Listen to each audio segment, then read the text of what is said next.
A dad built his daughter a giant dollhouse she could play in, and it's actually awesome.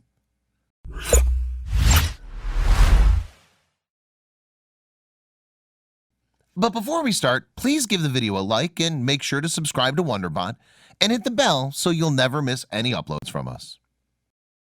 Looking at the finished product, it's amazing to think that the dollhouse began as a level decking transformed by a spark of inspiration and plenty of perspiration.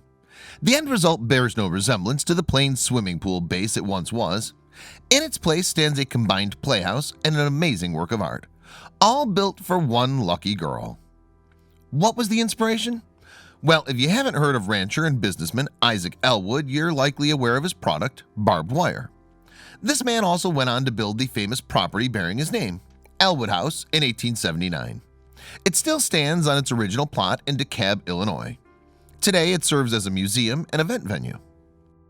Significantly, the Elwood grounds are also home to another curiosity called Little House. Every carpenter in the town of DeKalb had a hand in building this miniature abode, which features a roof identical to the full-sized Elwood home.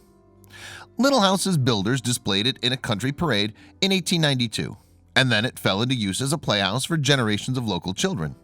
The Little House isn't the only miniaturized home, of course, and there have been many more through the ages. In fact, several people have built grandiose playhouses for their children, sometimes with stunning results. These inspiring creations vary in size and scope, from replica Tolkien-style hobbit holes to converted understair storage units. Social media user Tambora Cinco is the man responsible for the latter concept, which he posted on Reddit. Apparently, he wanted to make better use of the space under his staircase in 2017. As a father, he decided to both improve the storage's appearance and turn it into a fun space for his children. Tambora Cinco started by planning an outline for a house facade around the doorway. After that, he got to work making something of which his household could be proud. The creative father even made some faux cedar shingles and a flower box to further the illusion. After some painting and cunning usage of woodwork to create a roof, the outside was complete. Tambora Cinco also added some domestic touches to the interior, including foam floorboards, a functional light, and some toys. His daughter certainly looks like she enjoys playing in her new home within a home. Another creative parent, Mr. Wade, got his inspiration specifically from Elwood's Little House. On November 18, 2018, his son, Imgur user NRI-NR1, uploaded pictures of the playhouse at varying stages of construction. The epic build began when the original poster's, OP's, father stumbled on some information about Little House. To be more specific, Wade found an article in DeKalb's Daily Chronicle newspaper dated June 1983. The feature discussed the history of Little House and mentioned Dick Wiltberger, an admirer of miniature building. Wiltberger had been so enamored with the house that he even built a scale model of it for his daughter. When Wade saw the Little House replica, he knew he wanted to make one too. He was inspired, NRI-NR1 said of his father. He planned to take the family's 1996 tax rebate and build my sister's playhouse. But to do so, Wade needed some more information about the tiny building. He reached out to the owner, requesting any information he could offer on the project in March 1997, NRI-NR1 wrote. Although no schematics of Little House existed, Wade's contacts supplied some useful tips on construction.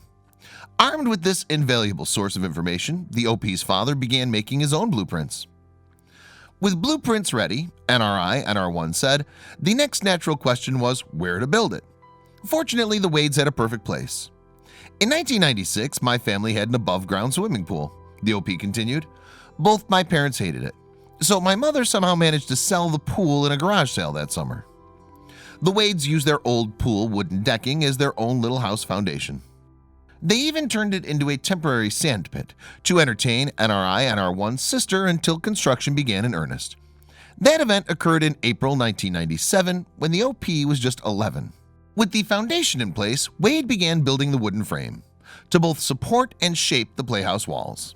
This essential first step might sound simple, but the complexity of the house's base is evidence to the contrary.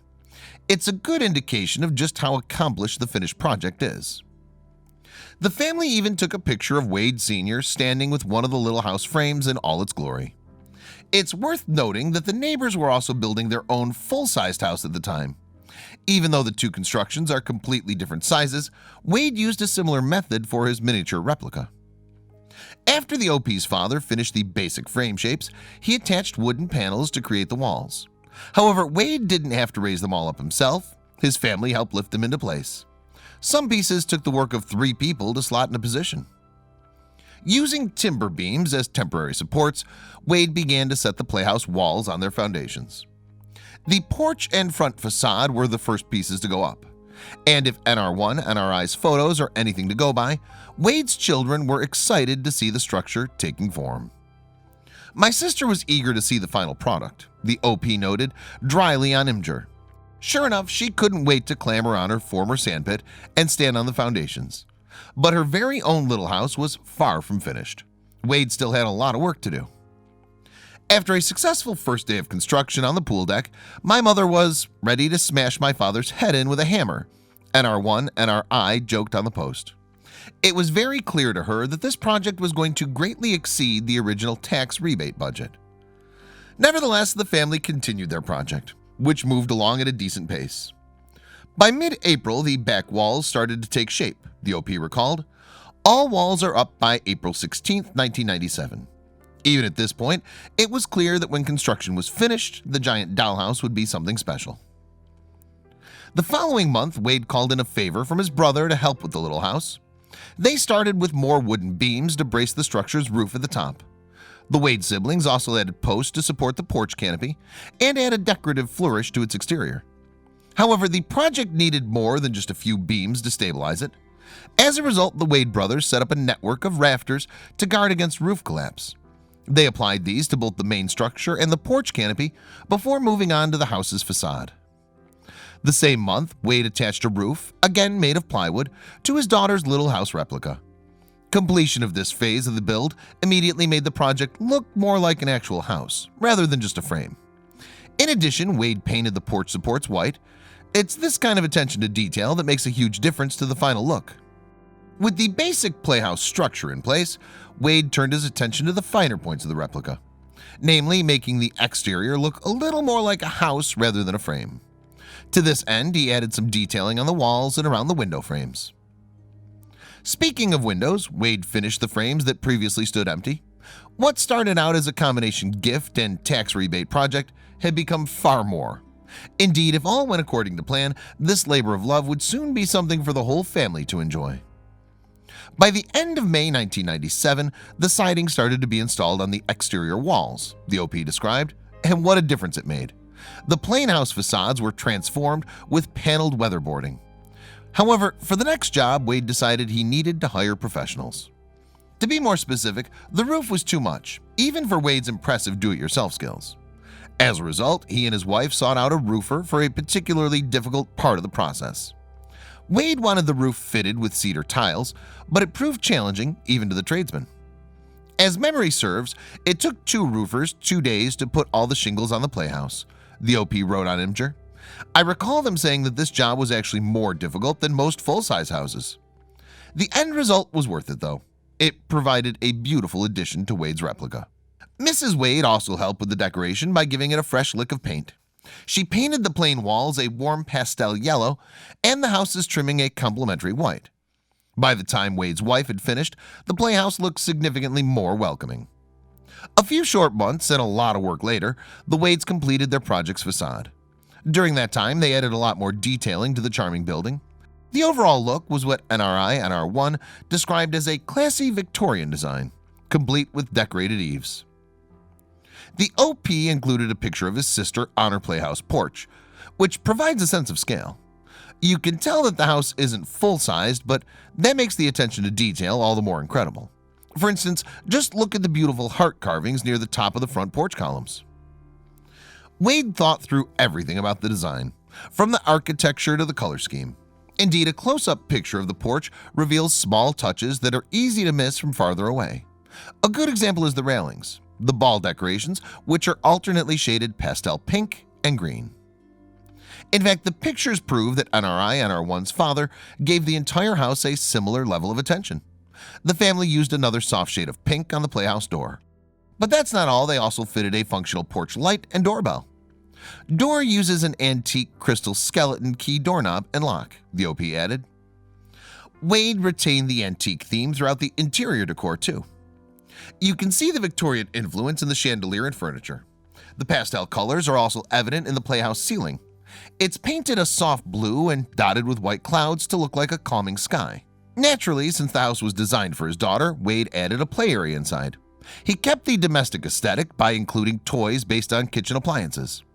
It was a bit of a chore to get inside the tiny door, NRI NR1 recalled, but once inside, an adult could easily stand up. Another picture shows the view on offer from the faux kitchen, and it's ideal for a child. The window reveals a swing waiting in the yard for when Wade's daughter wants to play outside, if she can tear herself away from all the toys indoors, that is. In addition to the kitchen area, the recreational room extends to a little eating nook.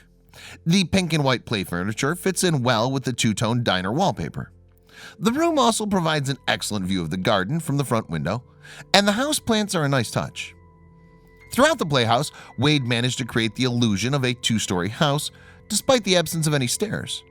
One of the methods he used was the inclusion of windows high up on the walls. Wade also employed some creative placements of shelves and decorative strips reminiscent of an upper floor. NRI NR1 wrote, "By Christmas 1997, the family was taking Christmas photos on the playhouse. The little building looked even more stunning when decorated with fairy lights and wreaths. Nowadays, although the little house still remains with the Wade family, it's no longer on the same property. Eventually, my parents moved, but they made sure to take the playhouse with them," NRI NR1 elaborated.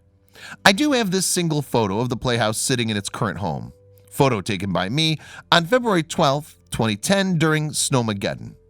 The playhouse is nestled between a grove of trees with the family's new in-ground swimming pool in front of it."